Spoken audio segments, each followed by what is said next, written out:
11 ans après l'érection du centre de santé urbain d'Ara en hôpital général, l'établissement sanitaire vient de disposer de son tout premier bloc opératoire. Construit et équipé par le conseil municipal d'Ara, ce bloc opératoire va à coup sûr favoriser la réduction des évacuations pour les pathologies liées à la chirurgie, la résolution des complications liées aux accouchements et des grossesses dystoxiques, et aussi à mettre définitivement fin aux décès maternels enregistrés dans les différentes structures sanitaires du district. Pour ce projet d'acquisition d'un bloc opératoire commencé en 2004, ce projet va permettre non seulement d'assurer une meilleure prise en charge des problèmes de santé, mais aussi d'abroger la souffrance morale et financière de nos parents quant aux évacuations des malades qui devaient subir certaines interventions chirurgicales.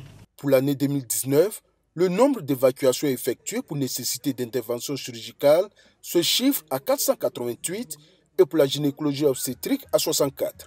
Ce qui fait dire au ministre de la Santé et de l'Hygiène publique que l'ouverture du bloc opératoire va contribuer à l'amélioration de la santé des populations d'Ara, avant d'ajouter que le gouvernement a un vaste programme de soutien aux établissements sanitaires du pays. Le président de la République a engagé depuis 2017 plus de 833 milliards de francs CFA pour construire, pour réhabiliter, pour équiper nos infrastructures sanitaires. Ara fait partie d'une quarantaine de localités qui abritent des hôpitaux généraux que le gouvernement a ordonné de renforcer la capacité. Et je dis pour Ara, c'est pour 1,375 milliard de francs.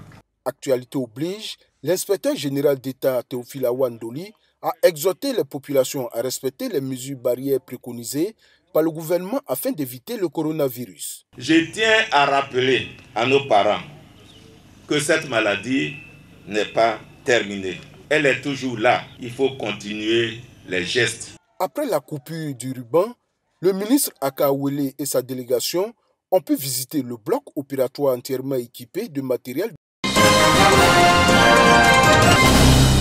15 tonnes de riz destinées aux populations vulnérables du fait de la pandémie de la Covid-19 et ses conséquences sur les activités génératrices de revenus.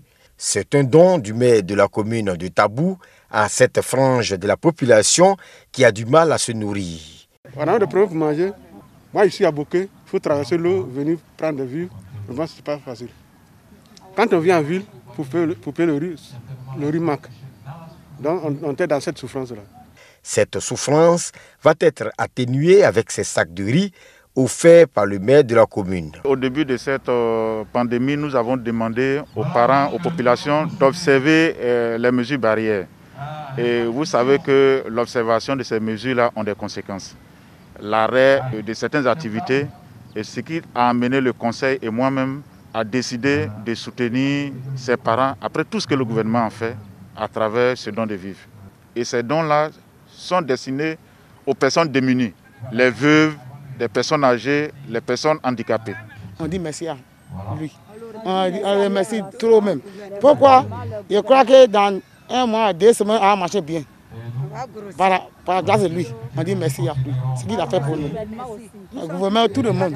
Dans les jours à venir, plusieurs autres localités recevront à leur tour des vivres dans le cadre de cette chaîne de solidarité en cette période de coronavirus.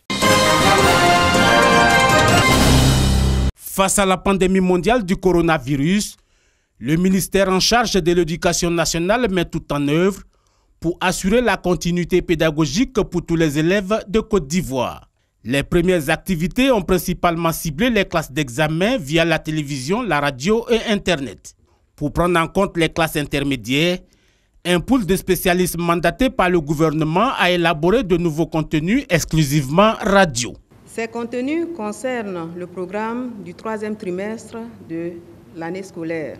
Nos travaux se résument donc dans un document de 371 pages composé de 80 scripts, dont 40 scripts en français et 40 scripts en mathématiques. Chaque lot de scripts en français comporte 2 cohortes.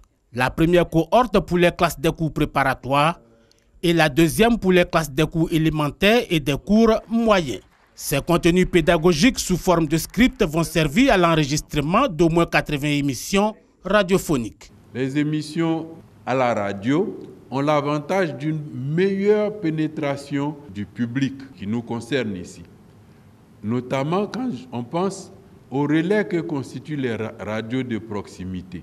Madame le ministre de l'Éducation nationale nous a promis son soutien total, entier, pour diffuser l'ensemble des capsules que nous allons élaborer dans le cadre du projet présent. Les travaux de conception de ce document de script se sont déroulés d'avril à mai 2020 à Abidjan. Une seconde phase est en cours, consacrée au contenu pédagogique du premier et du deuxième trimestre 2020.